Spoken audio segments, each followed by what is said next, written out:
কে রে, তুই ডিউটির থেকে কখন আসলু আর বাসার সামনে বসে আছু কে? বসের কাছ থেকে হাফ বেলা ছুটি নিয়ে প্লেনের টিকিট কনফার্ম করে গেছিলাম। প্লেনের টিকিট কনফার্ম মানে তুই দেশে যাবো নাকি? ও দেশে যাবো, দীর্ঘ 8 বছর হলে বাড়ি যায়নি। আব্বা আম্মার জন্য খুব মনটা ছটফট করে রে। তুই কোন দিন যাবো? বাপ মাও বেঁচে নেই, একটা আছে বোন, তাকে বিয়ে দিয়ে দিছি, স্বামীর সাথে সুখে সংসার করিচ্ছে। আমি দেশে যাই কি কর্ম? বউ না থাকলে যা হয়, বিয়ে করে একটা বাড়ির প্রতি এমনি টান সৃষ্টি হবি। তে বিয়ে তো তুইও করিসনি বন্ধু, এবার দেয় কি বিয়ে করবো নাকি? 8 বছর কষ্ট করে মাথার কাম পায়ে ফেলে টাকা ইনকাম করে বাড়িতে পাঠাছি, এতদিন বিয়ের চিন্তাই করিনি। এবার বাড়ি বলে যাই, দেখি কি হয়। মেলা দিন পরে দেশে যাচ্ছিস, তোর বাড়িতে মনে হয় সেই আনন্দ চলতিছে। আমি তো সারপ্রাইজ দিব সবাইকে, এই জন্য কাউকে কই নেই যে যাচ্ছি।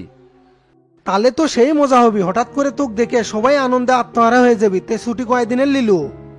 3 মাসের ছুটি দিবে ছিল, অনেক চেষ্টা করে 4 মাসের ছুটি নিছি। তাহলে তো ভালোই হচ্ছে, অনেকদিন দেশে থাকবে পাবো। তে চ ভেতরে যায় ফ্রেশ ট্রেশ হয়ে খাওয়া দাওয়া করি। আচ্ছা চল, আজকে আমি তাড়াতাড়ি এসে ইলিশ মাছ রান্না করছি, দুইজন মজা করে খাই যায়।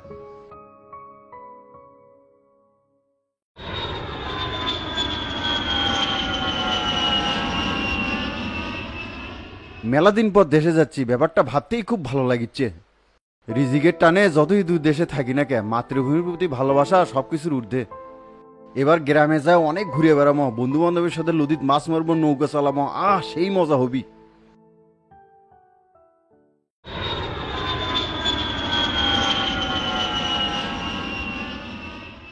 এই যে ভাই, যাবেন নাকি? হ্যাঁ যামো, কোনটি যাবেন? বগুড়ার শাহজাহানপুর থানার শোলদুগরি গ্রামে যাবো। মনে হয় বিদেশ থেকে আসছে, ভাড়া একটু বেশি করে চাওয়া লাগবে। রাস্তা তো বহু দূর, আসার সময় ভাড়াও পাওয়া যাবে না, টাকা লাগবে 15,000। এ ভাই কি কন, 6-7 হাজার টাকার ভাড়া, সেটি আপনি 15,000 কেমনে চান? সেটা তো আপনি কলামি, আসার সময় ভাড়া পাওয়া যাবে না, খালি গাড়ি আসা লাগবে, গ্যাস খরচ আছে না। নিজ দেশের মানুষ হয় এঙ্গে কোটি নিলে হবি, 12 দিমো চলবি। হ্যাঁ চলবি, ওঠেন।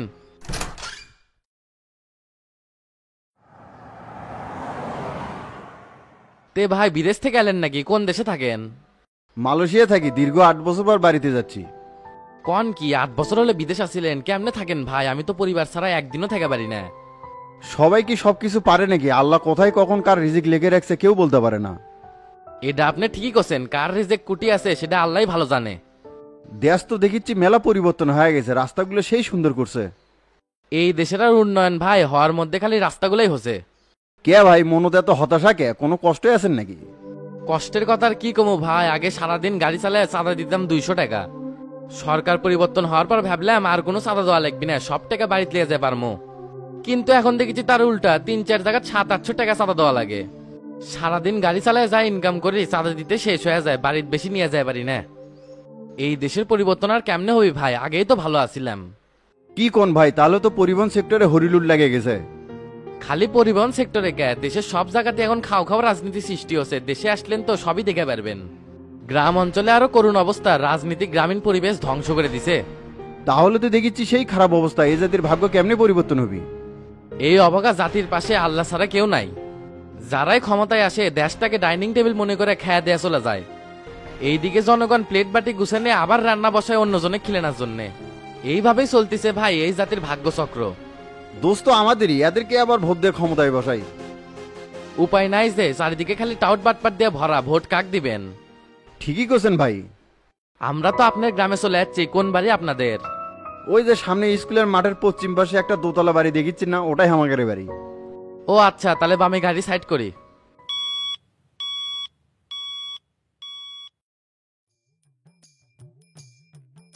কিরে রাকিব নাকি? কখন এলো মালয়েশিয়া থেকে? এই মাত্র আসলাম, তুই কেঙ্কা আছু? ভালোই আছি। হাই রে, সে 8 বছর আগে দেশ আসছিস, এখন নিয়ে তোর আসার সময় হলো? কি করবো, যতই দূর দেশে থাকি না কে, মাতৃভূমি টানে তো আসাই লাগে। তে তুই একলাই কে? তোকেও এয়ারপোর্টে আনবে যায়নি? না, বাড়িতে তো কাউকে জানাই নাই, সবাইকে সারপ্রাইজ দিব বলে। সারপ্রাইজ তুই দিব মানে? বাড়ির যেয়ে তো তুই নিজেই সারপ্রাইজ হয়ে যাবো। আজকে তো তোর ছোট ভাইয়ের বিয়ে। কি কোষ, অনেকের আজকে বিয়ে? কে তুই জানিস না? উত্তর পাড়ার কালামাজির বেটির সাথে, সেই সুন্দর চেংড়ি। অনেকের বিয়ে, অথচ আব্বাই একটা কথাও বললো না, বিষয়টা তো ভালো লাগিচ্ছে না। আচ্ছা থাক বন্ধু, বাড়ির যাই, পরে দেখা হবে নি।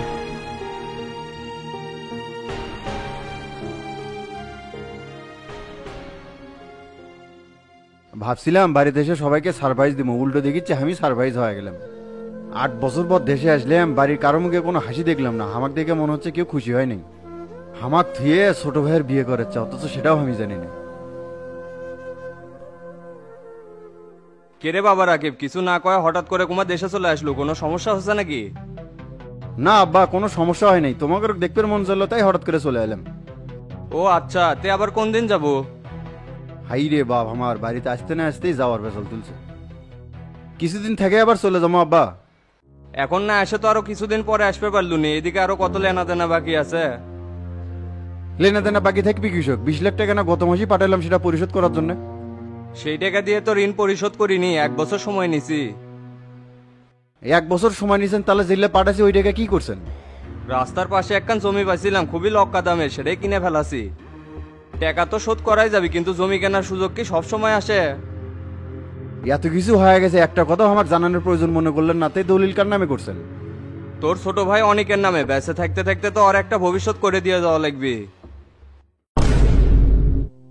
ভালোই করছেন, তে আর আজকে বিয়ে সেটাও আমার জানানোর প্রয়োজন মনে করেন নাই? উঠতি বয়সের পোলাপান বিয়ে না করালে খারাপ হয়ে যাবি, তাই হঠাৎ করে এই সিদ্ধান্ত নিছি। তোক জানাইনি, দূরদেশ থেকে আজারে টেনশন করবো এই জন্যে। তাহলে বাবা তুই ফ্রেশ হয় নে, বিয়ে আনবার যাওয়া লাগবি, পরে কথা হবি নি।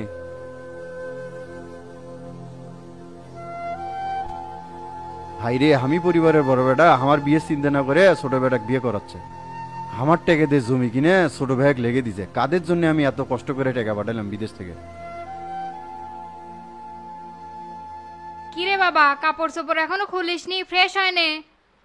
কে মা, আব্বা এলে কি কয়? আমার কথা তোমরা কেউ চিন্তা করলে না। বড় ভাইক থিয়ে তোমরা ছোট ভাইক বিয়ে করাচ্ছ, গ্রামত আমি মুখ দেওয়া কেমনে? তুই তোর বাপেক চিনিস না, তার মুখের উপর কোনো কথা কওয়া যায়? তাই যে সিদ্ধান্ত নিবি সেটাই করবি। সেটা না হয় বুঝনো, কিন্তু আমার টাকাতে জমি কিনে অনেকের নামে লিখে দিল, ভবিষ্যৎ কি খালি ওর আছে, আমার নাই? হোক বাবা, চিন্তা করিস না, ভাই তো তোর একটাই, তুই বিদেশ যে মেলা টাকা ইনকাম করতে পারবো। না চিন্তা করে আর কি করবো? তাই ওপরতলা কমপ্লিট হয়েছে, আমার রুম কোনো এখনো নিচতলা। ওপরতলা তো অনেক এক দিছে তোর বাপ, আর তোক দিছে নিচতলা। মা বুঝছি, তোমরা সবাই একই, খালি ছোট বেটা নিয়ে চিন্তা করো। আমার ঘাম ঝরানো কষ্টের টাকাতে সবকিছু করলে আজ আমি এই বাড়িতে অবহেলিত। অবহেলিত হব কৃষক, বাপ মায়ের কাছে সব সন্তানই সমান। মা সেটা তো দেখতেই পাচ্ছি। বাদ দে তো, গোসল করে রেডি হয় না তো, তোর ছোট ভাইয়ের বিয়ে যাওয়া লাগবে। না মা, তোমরা যাও, আমার শরীর খুব ক্লান্ত, গোসল করে আমি একটা ঘুম দেবো।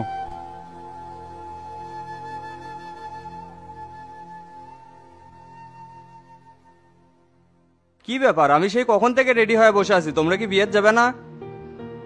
না আমি যাবো না, তুমি সরপলেক নিয়ে বেটাক বিয়ে করে নিয়ে আসো। তে রাকিব কুমা এখনো বাড়াচ্ছে না, ওই যাবি না বিয়ার?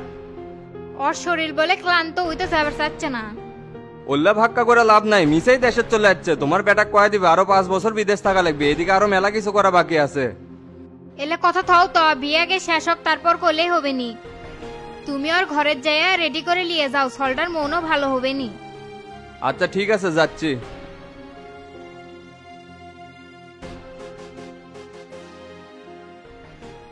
কি ব্যাপার, রাকিব কুমার রুমে নাই, বাথরুমে গেছে নাকি?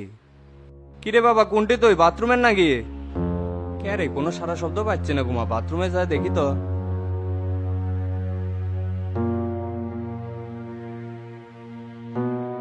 কে রে, ই কুমা বাথরুমে তো নাই, গেল কোনটি?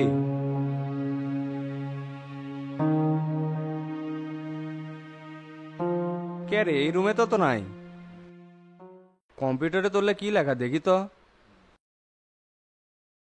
প্রিয় বাবা মা, খুব আশা নিয়ে দীর্ঘ 8 বছর পর দেশে আসছিলাম।